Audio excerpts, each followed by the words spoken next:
तो जैसे दास बता रहा था कि सार नाम लेकर एक ऐसी बुरी मौत मरा, एक्सीडेंट हो गया, गाड़ी ले रहा था।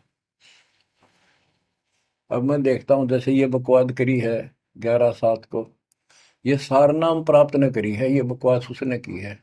अब वो कुत्ते वाली मौत नहीं मरेगा तो और क्या करेंगे ये बताओ। सार नाम ले लिया, कोई परमानेंट टिकट होगी, तब उसका कुछ भी ना होगा, बकवाद वैसे करता रहो।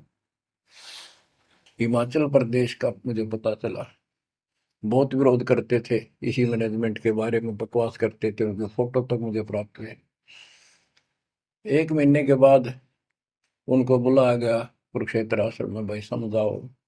रोहतक में बुलाया, अपनी अपनी बकवास करके चले गए। तो ठीक थे, उनको भी गलत बताते रहे। वापस गए, रास्ते में दो तो एक्सीडेंट में मर गए, एक की टांग टूट गई।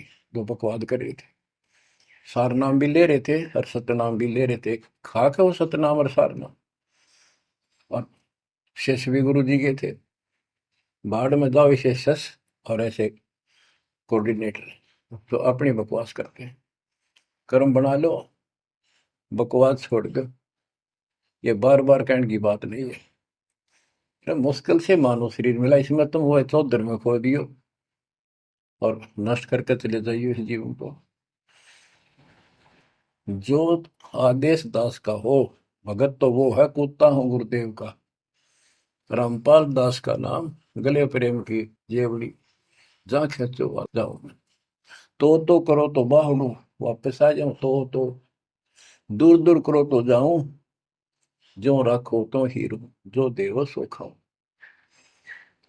के एक परमात्मा इस भाव में आओगे ना, वो बात तो बढ़ेगी जब। वैसे ठीक है, दिशा करोगे मालिक रखा को नहीं, ठीक वो मर गए, भक्ति कर रहे थे, हुआ तो उन्हें मिले मिलेगी। और अगले जन्म में हो सके कि राजा महाराजा ही बन जाए, फिर कर्म फोड़ के फिर कुत्ते बन जाएंगे।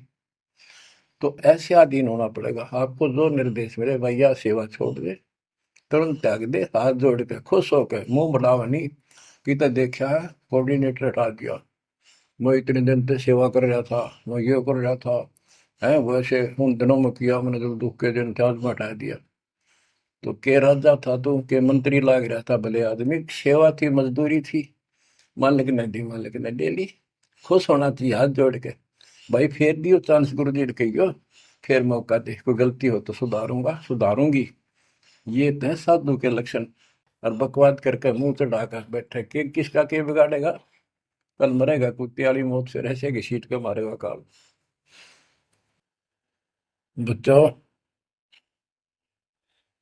अपने ऊपर रहम ना करते दास पकड़ लो।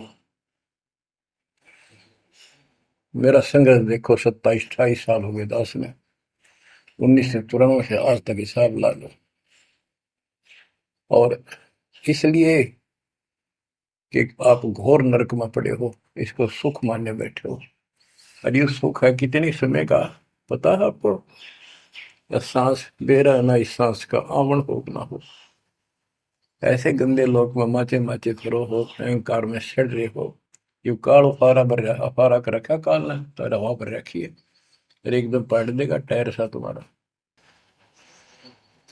आँख खोलो, आखिर तुझको कौन कहेगा, गुरु बिन आत्म ज्ञान, मन ने की कर ले, 2 दिन काम है मान, मन ने की।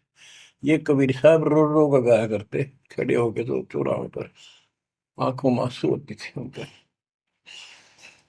ये गाना नहीं था, ये विलाप था।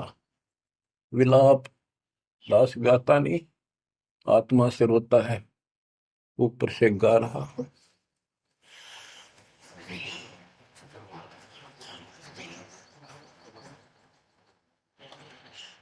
120 साल आपके बाप, आपके पिता,